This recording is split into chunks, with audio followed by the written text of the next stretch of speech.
Hey, I'm Jesse. Let's have a devotion. Matthew chapter 5, verse 13. And those of you who are watching on video can see what I'm holding in my hand right now. You are the salt of the earth, but if the salt should lose its taste, how can it be made salty?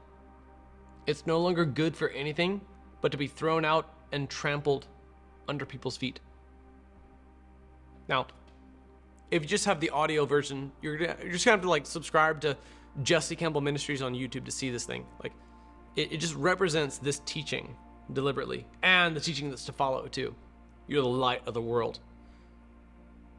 I've heard broad interpretations of this passage.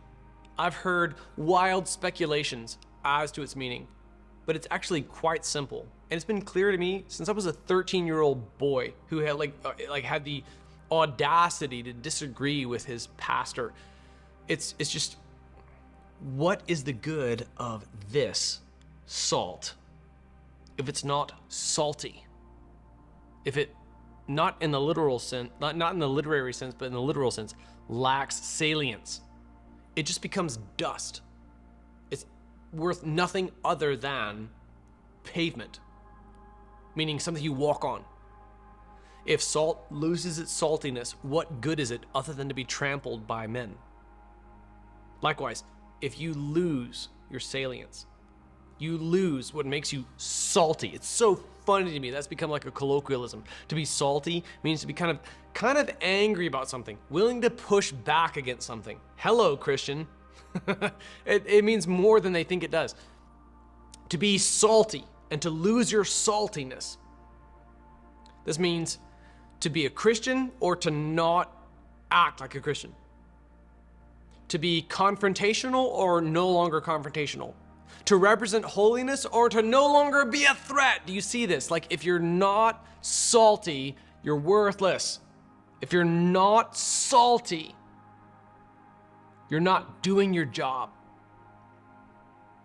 If you're not light in the world, then there's just darkness around you.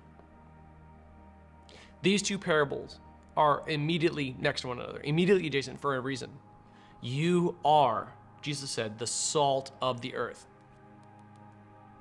It's not, it's not a call to be salty.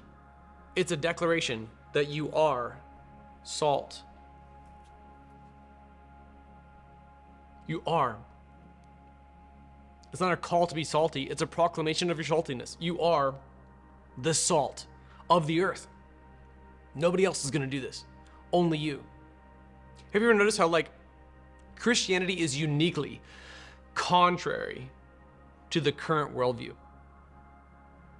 Orthodox Muslims can throw homosexuals from rooftops and get off scotch-free. And in that same day, Christians will be targeted as though we were anti-LGBTQ. Ever dawned on you? We're not throwing gay or transgender people from rooftops for crying out loud. Muslims are doing that. But Muslims get off scotch-free, especially within critical race theory. We as Christians, however, somehow are at the epicenter of the bullseye, and Muslims are utterly ignored. Why? It's because we are the salt. They are not. We're the salt of the earth. So if you lose your taste, you lose your saltiness, you lose your contrarianism, you lose what makes you salt, what makes you unique, what makes you distinctive. If you lose that, you're worth nothing more than just the stuff that paves driveways. You have no value unless you are contrarian.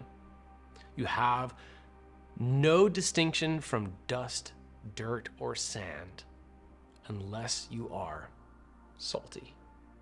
So, be salty.